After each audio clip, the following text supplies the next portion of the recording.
Hello everyone, welcome to my channel Pharmacypedia. In the previous session, we discussed about the formulation and manufacturing of the liquid oral preparations. In this session, we are going to discuss about the evaluation of different sorts of the liquid oral preparations. We shall be discussing the listing of the primary evaluation factors which needs to be conducted in process as well as the finished product dosage forms. So let us start.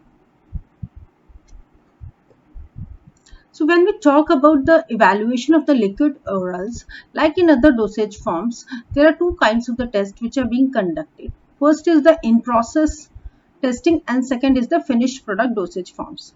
As the term in process indicates, it means during the preparation only we need to carry out certain tests in order to ensure that the final preparation is expected as per the protocol, as per the desired expectations. So in the case of solutions, these are the listed down unofficial tests which are carried out during the in-process evaluation. First is the color, then second clarity, third is the taste and odor of the oral preparation, then integrity of the sealing to check out any sort of the leakage, then viscosity of the preparations, then volume, final volume of the preparation, if it is 5 ml, 10 ml, 15 ml, whatever the case may be. Then the drug content, actual drug content present in the solutions. Like in the case of solid dosage forms, we need to check the drug content also in the case of liquid oral preparations. So these are the unofficial tests which as per the regulatory requirements are not mandatory, as per the pharmacopoeias are not mandatory, but they need to be conducted in order to ensure that the final product liquid oral preparations are of good standards. Next, we move on to the in-process requirements for the syrups. There are certain tests which are being carried out in the syrups to check the concentration of the sucrose, to check the concentration of other medicated preparations. For example, the transmittance of the light. Visual inspection, again a very important test in the case of syrups. pH measurements. Then sucrose concentration, it should be within 66.7% weight by volume. Then physical stability in the syrups, like in liquid oral dosage forms are unstable as compared to the solid dosage forms. So stability is one of the most concerned area, whether you consider the monophasic dosage forms or the biphasic dosage forms. Next, we move on to the in-process testings required for the elixirs. So, as discussed in the previous session, elixirs are basically the hydroalcoholic preparations. So, when we talk about the in-process testing for the elixirs, we are more keen in determining the alcohol content and the viscosity measurements.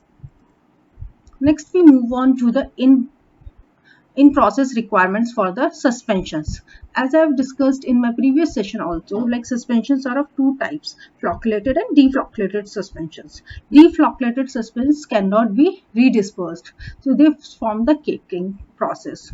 So when we talk about the suspension, since they are biphasic dosage forms having the solid particles dispersed in the liquid phase, the chances of sedimentation are more. So we need to carry out sedimentation method test, rheological assessment, electrokinetic assessment, micromeritics assessment. Micromeritics is the evaluation of the small particle size. Then freeze thaw testing, then pH measurements and visual inspections. You might notice that certain tests are common in all of the liquid dosage forms like visual inspection, pH measurements, density analysis, etc. Next, we move on to list out the in-process requirement test for emulsions. Like emulsions are biphasic dosage forms. They can be oil by water emulsion or the water by oil emulsion. So when we talk about the unofficial test, there are certain test requirements. First is the determination of the particle size and the particle count. Second is the determination of viscosity. Third is the determination of the phase separations. Since they are two immiscible liquids which are being mixed together with the help of the emulsifying agents, it may happen that on prolonged storage, the two phases separate out. So determination of phase separation is very important since it may indicate the instability of your emulsion. Then determination of the electrophoretic properties, electrical conductivity assessment. So for the detailed procedure, you are requested to refer to the pharmacopoeias and other compendial requirements. Next, we move on to the certain official tests and guidelines established by the Indian Pharmacopoeia, established by the British Pharmacopoeia. These tests are being mentioned in the British Pharmacopoeia, Indian Pharmacopoeia, and USP. So, when we talk about the oral liquid preparations, these are the finished product dosage forms that needs to be conducted to ensure that your final liquid oral dosage form is of adequate standards. First is the uniformity of the content. If you remember, even for the solid dosage forms, you need to carry out the uniformity of the content test. So it actually measures out the amount of the active therapeutic ingredient actually present in the final dosage form. Second is the uniformity of the mass, since we are referring to the biphasic dosage forms also and monophasic dosage forms. So again, the uniformity of the mass, for example, in the case of suspensions, is very important. Then mass variation. If we remember the solid dosage forms like tablets, weight variation was one of the most important factors. Similarly, in the case of the liquid preparations, mass variations need to be considered and checked out to ensure batch to batch uniformity. Then uniformity of the volume. Since we are dealing with the liquid preparations, the volume has to be in a specified range. It should not exceed also, it should be within the specified limit set up by the manufacturer. Then uniformity of the weight, dose and uniformity of the dose. Since liquid preparations are not like solid preparations, they have to be dispensed in the teaspoons. So like some sort of the calibration and is required. For example, how much dose needs to be taken up by the adult, how much dose needs to be taken by the child. So everything has to be, dose has to be monitored and calculated out properly.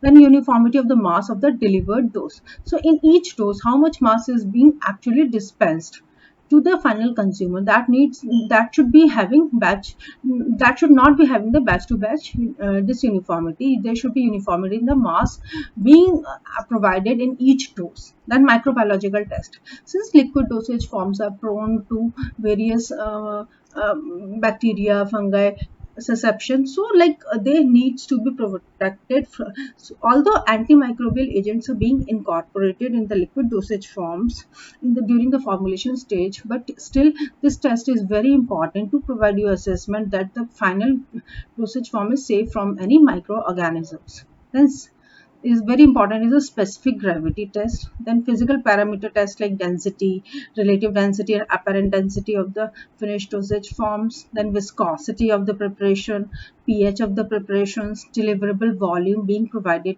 So these are the tests, official tests, which are being mentioned for the liquid dosage forms or for different types of the dosage forms in the compendial pharmacopoeias, British Pharmacopoeia, Indian Pharmacopoeia, and United States Pharmacopoeia. So for each of the tests, you need to refer and you refer in detail and with respect to the volume, with respect to the dosage form also. Thank you so much for watching the video. Please do like, share and subscribe to my channel Pharmacypedia for getting further updates. In case of any comment, please provide your views in the comment box. Thank you so much.